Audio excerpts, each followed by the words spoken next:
Vamos falar então agora dos primórdios do monasticismo. O que é o monasticismo? O monasticismo é o movimento dos monges, pessoas que se isolam. Esse mono, ficar sozinho, ficar isolado, é o monasticismo. Aqui nós vamos falar de algumas figuras bastante estranhas, esquisitas, radicais. Isso aí vem, evidentemente, nós sempre temos que associar uma coisa na outra, essas coisas não são independentes, tá? O monasticismo, ele vem por quê? Ele vem porque a igreja, na cabeça de muita gente, tornou-se completamente mundana e deixou de ser igreja. O nominalismo levou à radicalização de algumas pessoas. Primeiro porque você não tem mais martírio. E algumas pessoas sempre quiseram ser martirizadas. Nós já falamos sobre isso domingo passado. Sempre tem aquele suicida, né, João? Então é complicado. Mas aqui então começa a aparecer essas figuras, essas pessoas estranhas que acham que não. Isso aí que está aí não é igreja. Não é igreja. Sabe? Sempre essa questão assim, o que é a igreja? Esse é sempre um ponto que vai gerar divisão, problemas, porque cada um define de uma maneira. E essas pessoas começaram a ver que aquilo ali não era cristianismo. E aí começaram a fazer sacrifícios pessoais. E aí nós vamos ter figuras estranhíssimas. Põe o próximo aí, eu só quero ver o que tem aí. A pergunta da Rebeca é o que são primórdios. Primórdios é o início. Né? É os primeiros traços ali de monasticismo. Nós vamos falar de umas figuras estranhas, como por exemplo Simeão o Estilita. Já ouviram falar de Simeão o Estilita? Esse é uma figuraça. É um monge lá acho que é na Síria, no deserto da Síria. Ele resolveu que ele ia viver a vida dele inteira em cima de uma coluna. Então ele ficou em cima daquela coluna, lá as pessoas vinham aprender com ele. E ele morava ali, em cima da coluna. Vocês sabem o que é um estilita? Não confundam com estilista, que estilista é outra coisa. Tá?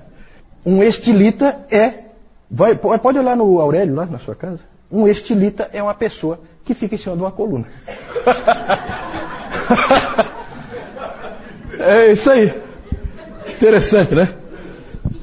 Simeão o Estilita, acho que ficou bem encaixado, né? Ele é santo tanto na igreja romana como na ortodoxa. O dia dele, dia do santo, é o dia 5 de janeiro. Simeão o Estilita.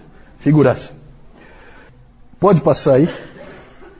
Já no século III, começa esse movimento dessas pessoas estranhas indo para o deserto, indo para as colunas, né? Coisas esquisitas acontecendo.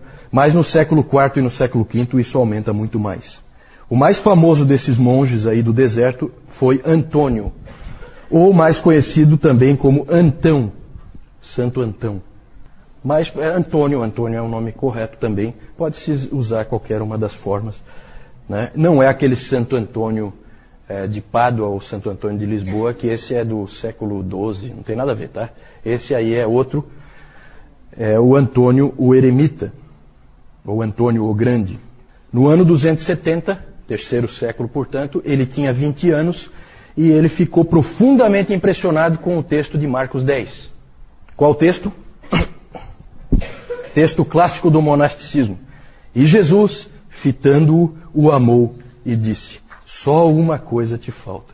Vai, vende tudo o que tens, dá aos pobres e terás um tesouro no céu. Então vem e segue. Esse é o texto monástico por excelência. Certo? Problema de interpretação, né? Na verdade, eles acham que aquilo ali vale para todos os cristãos. E ele então fez isso. Ele era um indivíduo de posses, ele vendeu tudo que ele tinha e foi para o deserto. E o resto da sua longa vida, ele viveu mais de 100 anos, ele viveu no deserto, completamente isolado de tudo e todos. As pessoas, esses pais do deserto, como eram chamados, eles sempre eram procurados pelas pessoas. Porque eles eram extremamente sábios. Eles refletiam o tempo inteiro, eles oravam o tempo inteiro, eles liam o tempo inteiro. Então eles eram indivíduos respeitados por todos. E aí começou aquela ideia, aquele ali é um cristão de verdade. Sabe, e percebem como isso aí começa a criar percepções, certo? Que vai influenciar depois a história da igreja. Por isso que esse aí primórdios do monasticismo. Porque nós não podemos aqui, nessa época, quarto, quinto século, dizer que não, o monasticismo é aqui. Não é. Isso vai longe. Aí tem frases de Antônio, né? Antônio disse, por exemplo, Aquele que se assenta em solidão e quietude, escapou de 3 guerras: ouvir, falar e ver. Entretanto, contra uma coisa ele continua lutando: o seu próprio coração. Porque ele continuava com as mesmas tentações, apesar de estar distante. Então, ouvir, ver e falar, essas tentações ele não tinha. Mas ele continuava tendo tentações que vinham de dentro do coração dele. Com o tempo, se identificou os 8 demônios inimigos da vida monástica. Demônios é uma maneira de dizer, né? Glutonaria, pensamentos sexuais, amor ao dinheiro, tristeza, ira, preguiça, vanglória e arrogância. Mais tarde isso aí foi adaptado e passou a ser os chamados 7 pecados capitais. Por que capitais, hein? O que significa capital? Principais? Não, mortais. Mortais. Né? Os 7 pecados capitais. Até hoje tem essa crença aí, né, em toda a estrutura do catolicismo romano, de que você tem os pecados veniais e os pecados mortais. Veniais são pecadinhos, assim, para eles, né? Que não são mortais. Estranho. Isso aí não tem base bíblica nenhuma. Cada um crê como quer. Interessante, gente, que nesse tempo, com os pais do deserto, e o Antônio foi o principal deles, mas houve muitos outros, com os pais do deserto, no Egito, chegou a haver fenômenos interessantes, como o fato das crianças brincarem, em vez de mocinho e bandido, sabe aquela brincadeira de mocinho e bandido? Eles brincavam de monges e demônios. Então, um garoto se vestia lá de monge, os outros ficavam lá espizinhando o garoto, tá? Né? Que eles eram os demônios. Isso aí ficou uma coisa forte ali naquela cultura. Começaram a aparecer histórias extravagantes de todo tipo a respeito desses pais do deserto. Uma história interessante é a história de que uma vez porque daí as pessoas lá, os cristãos do mundo, vamos chamar assim, eles iam para o deserto encontrar esses caras, né? Eram sábios e tal. E aí, uma vez um desses foi no alto de uma montanha, que tinha um que estava lá no alto da montanha. E subiu aquela montanha e era difícil e tal, e encontrou com ele. E aí o eremita lá perguntou para ele: como é que estão as coisas lá embaixo no mundo? As pessoas têm fé suficiente para dizer a este monte: ergue-te e lança-te no mar? Ele perguntou para o carinha que vinha lá de baixo. Nessa hora em que ele disse isso, o monte começou a se mexer e houve um terremoto e o monte começou a subir. E aí diz que esse pai do deserto teve que dizer então: calma, montanha, eu não estava falando com você, eu só estava citando o texto bíblico. Volta para o teu lugar. Então começaram a surgir esse tipo de história, e esse tipo de história no imaginário popular ia fortalecendo a crença de que esses homens eram homens especiais, né, muito acima de qualquer mortal comum, né? E então tinha muitas histórias assim, muitas. Depois houve um desenvolvimento do monasticismo, pode passar aí, com esse sujeito aqui que vai aparecer, o Pacômio. Esse Pacômio criou um tipo de monasticismo diferente, que é meio contraditório, porque ele criou o monasticismo cenobita. O monasticismo cenobita é o monasticismo de pequenos grupos, também conhecido como monasticismo da vida comum. Então, pequenos grupos de monges vão para o deserto, mas agora não é eremita, não é sozinho. E o Basílio de Cesareia, que nós vamos falar mais para frente, que era um dos pais capadócios, ele apoiou muito esse modelo de monasticismo cenobita, de pequenos grupos de monges. Porque ele dizia o seguinte: não adianta você ser humilde e não ter com quem exercer essa humildade. Jesus, quando lavou os pés, precisava lavar os pés de alguém, não adiantava lavar o seu. Então o Basílio argumentava que o monasticismo tinha que ser desse modelo e não do modelo do Antônio. E realmente foi esse modelo que acabou prevalecendo. Eu só queria fazer uma observação também de que não eram só homens que se tornavam monges, tá? Mulheres também se tornavam monges. A irmã de Antônio também se tornou, o que nós chamamos de freira, né? Ela também se tornou, a irmã de Antônio tornou-se freira, e a irmã de Basílio e do Gregório de Nissa, a Macrina, também se tornou freira, se isolou do mundo para viver uma vida de contemplação, que era o ideal monástico. No Oriente, e aí já começa assim a ser um pouco diferente, aquela pergunta da Jussara, né? Já ficou um pouco diferente. As coisas no Oriente e no Ocidente sempre são um pouquinho diferentes. O monasticismo no Oriente sempre era mais radical. Quanto mais para o Oriente você ia, mais maluco você encontrava. Né? Gente do tipo do Simeão, o estilita. Né? Era gente acorrentada em pedra. Todo tipo de doido. Gente que se flagelava. Então esses doidos tinha por todo canto, especialmente no Oriente. No Ocidente não era tão comum. O estranho nisso tudo é que esses monges os monges do Oriente tinham um espírito missionário muito forte. Muitas vezes o padrão do Oriente era um padrão interessante. O indivíduo ele se tornava um monge, mas diferente do monge do Ocidente, ele acabava voltando. Ele ia lá, ele se fortalecia e algum dia, não todos é claro, mas muitos deles, algum dia ele acaba voltando para a sociedade e trabalhando na igreja. E normalmente como missionário, normalmente é ele que leva o evangelho adiante. É claro que os que estão em cima de colunas e os que estão acorrentados em pedra, fica um pouco difícil. Mas os outros tinham condições de ir, né? E eles realmente iam. No Ocidente, o monasticismo ocupa um papel fundamental também, pode passar aí. No Oriente, então, nós temos essas características que eu falei, monges, a maioria deles solitários, o ascetismo deles era extremo, eles eram radicais e tinham essa tendência missionária. No Ocidente, nós temos o monasticismo começando com Martinho de Tours. Esse Martinho era um soldado e ele, uma vez cavalgando, ele encontrou no caminho um mendigo que estava congelando de tanto frio.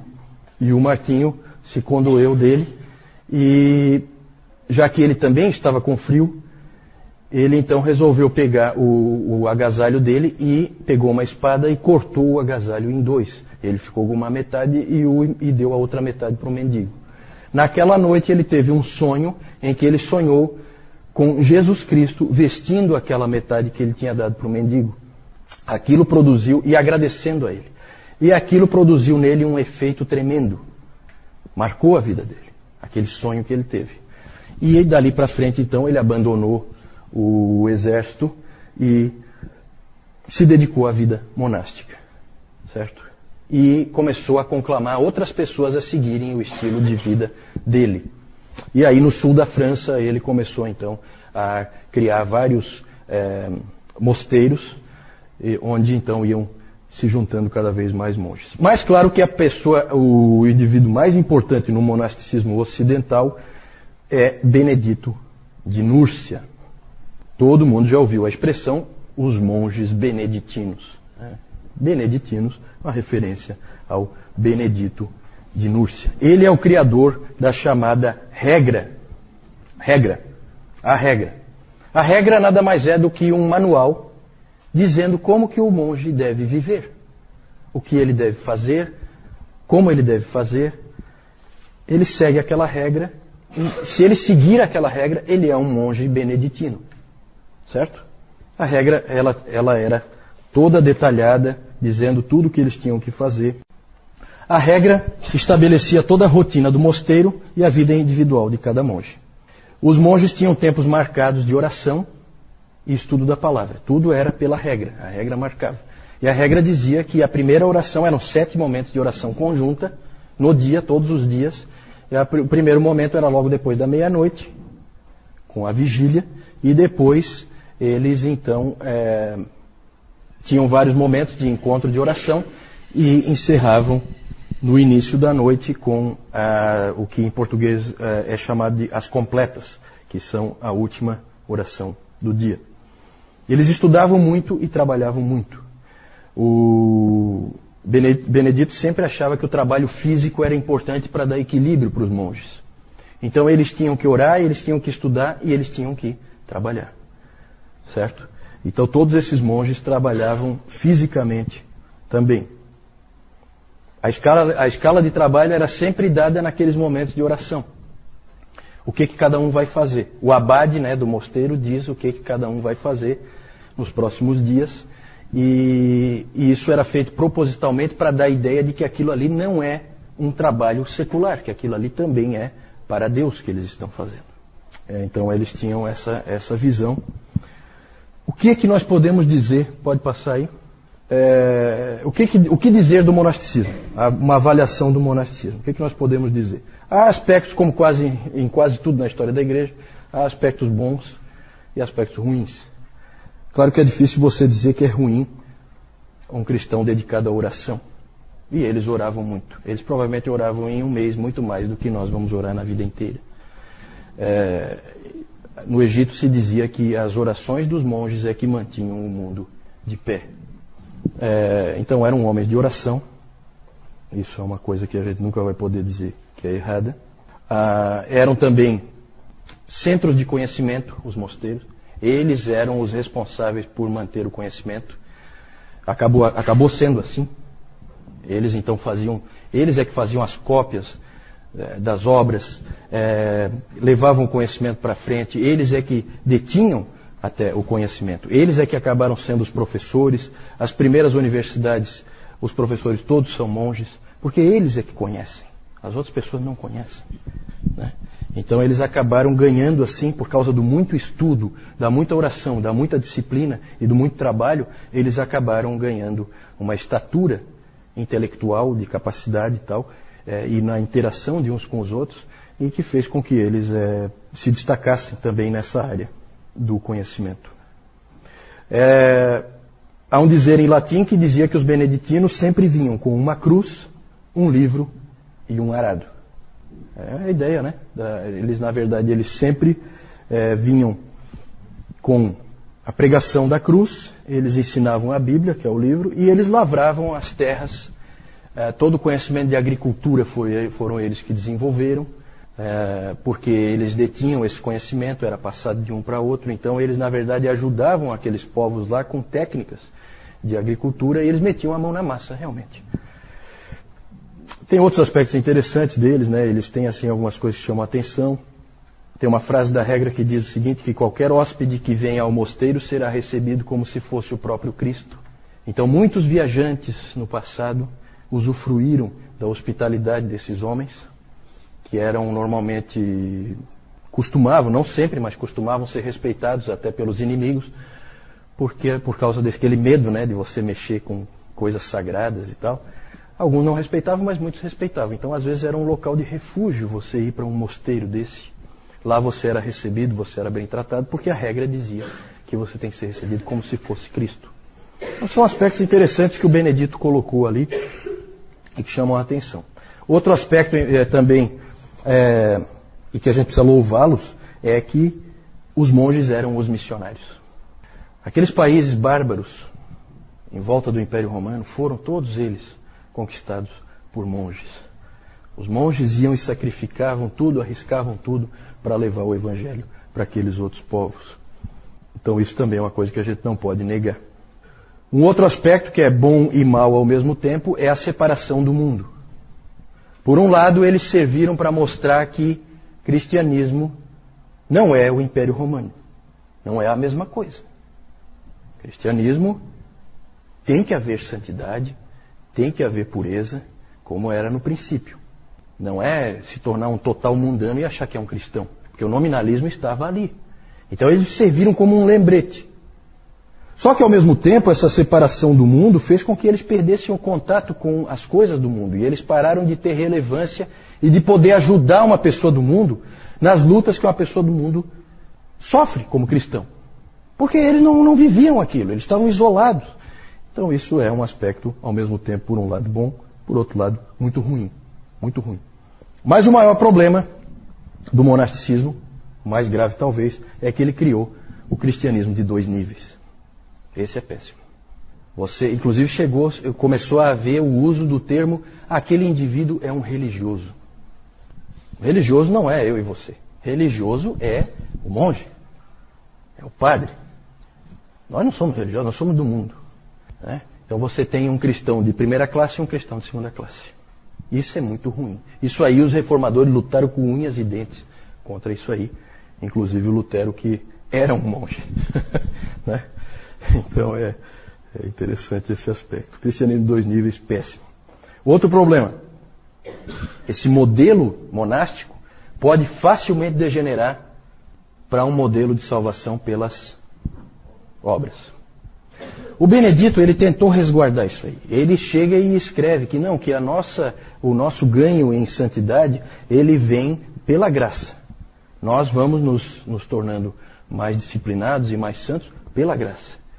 Mas, como alguém já disse, onde está a tua ênfase, onde estiver a tua ênfase, ali estará a tua teologia. Então não adianta, você enfatiza muito aquele aspecto, é ali que a tua teologia está. Certo? E aí acabava caindo sim num modelo de salvação pelas obras. Agostinho mais tarde iria colocar a graça no centro. E adivinha de quem houve a maior resistência ao ensino de Agostinho de que a graça está no centro? De onde vinha a maior resistência? O que vocês acham? De dentro dos monastérios, mosteiros. Claro. Por quê? Porque se é tudo pela graça, o que nós estamos fazendo aqui? Esse era o pensamento. Então, o indivíduo corria o risco, se ele acreditasse naquilo, ele corria o risco de ficar sem identidade. Então, eles trabalharam muito. O Agostinho, ele é engraçado. Depois nós vamos falar do Agostinho, tá? Mais para frente, não hoje. O Agostinho, ele é interessante porque a Igreja Católica reverencia o Agostinho, né? Mas não acredita em nada que ele disse. É interessante isso aí. Sabe? É assim só uma coisa da boca para fora. Né? No fim das contas, gente, essa questão do monasticismo é muito difícil a gente avaliar o que Deus pretendia com isso aí. Nós ficamos pensando assim, poxa, esse monasticismo trouxe tanta coisa ruim, mas também nós não sabemos como seria o mundo se ele não tivesse existido. Então, cuidado, a gente não consegue interpretar a providência de uma maneira satisfatória. É sempre difícil, certo? Será que você deixar o Eusébio ficar dizendo que Constantino é o representante de Deus na Terra e não haver nenhum contraponto a isso, vocês acham que isso aí acaba bem? Ou nós precisávamos de um contraponto que depois ia se acertar? Eu gosto muito de pegar os monges, que eu acho que eles estão muito errados, mas eles têm muitas coisas interessantes e ênfases interessantes. Eu acho muito interessante aquela frase do J.I. Packer, que os puritanos são os monges que acertaram. E os puritanos foram os monges que ficaram no mundo e aprenderam a viver ali. Certo? Isso é interessante. Isso é para reflexão. Mais tarde nós vamos falar dos puritanos, né? Mas é interessante isso aí. Uma coisa leva a outra. Gostaria de ir adiante. Pode passar. Vou só mostrar aí as figurinhas. Aí nós temos umas figuras do Antônio Eremita. Então ali os 8 demônios atacando ele. Não sei se dá para ver direito aí. Claro que são obras artísticas. Aqui ele sendo atacado por um outro demônio, sempre tem essa noção de que ele está sendo atacado. E ali uma outra figura dele também. Pode passar? Aí, ó, Simeão, o estilita. Esse aí é uma figuraça. Em volta do lugar onde ele ficava, foi construída uma igreja, certo? Que hoje está em ruínas. Aqui onde agora tem uma pedra, era a coluna dele. Só tem a base. A coluna já caiu, né? A coluna é uma coisa que acaba caindo com terremotos, com coisas assim. Colocaram uma pedra ali e a igreja foi construída em volta. Tal a reverência que se tinha pelo Simeão, o estilita. Aqui, não sei se dá para ver, tem as pessoas que vieram ouvir os ensinamentos dele. Certo? Figura ímpar na história da igreja. Né? Vamos lá. Martinho de Tours ali, né? É uma obra de arte ali mostrando ele com o mendigo, né? É bonita essa história dele. E o Benedito de Núrcia, a sede dele, até hoje, né? A sede dos monges beneditinos, o mosteiro que ele começou é Monte Cassino, que fica na Itália, né? Essa é uma foto atual de Monte. A pergunta da dona Carlota é interessante. Esses monges, eles eram pessoas cristãos normais, vamos dizer assim, né? Pessoas leigas, ou eles eram do clero, né? Não é isso que a senhora quer dizer? Normalmente eram pessoas, na sua grande maioria, eram pessoas leigas. Os pais do deserto, geralmente pessoas com uma impressão como essa do Martinho de Tours. Martinho de Tours era um soldado. Ele não tem nada a ver com a igreja em termos de ser um oficial da igreja. Normalmente não eram oficiais da igreja nessa época, até porque havia ali uma reação à igreja como ela era. Então eram pessoas que não gostavam da cara que a igreja tinha agora. Certo? Depois, sim. Depois, o próprio Martinho de Tours, ele acabou sendo nomeado depois, então a coisa vai pelo caminho inverso. Ele acabou sendo nomeado bispo de Tours, mais tarde. Né? Mas primeiro ele se tornou monge. E aí depois ele acabou sendo nomeado bispo de Tours. Esse Benedito eu não... O Benedito, eu não sei bem a origem dele, tá? Eu vou dar uma investigada para a senhora. Eu não sei bem a origem do Benedito. Ele é de uma época posterior. A regra é que nós estamos encaixando aqui porque é o início do monasticismo. Mas o Martinho de Tours veio antes. O Benedito é posterior. Ele escreveu a regra no ano 540. Isso já é século VI. Né? Então já é um pouquinho depois. Nós estamos avançando um pouquinho aí só para ficar dentro do mesmo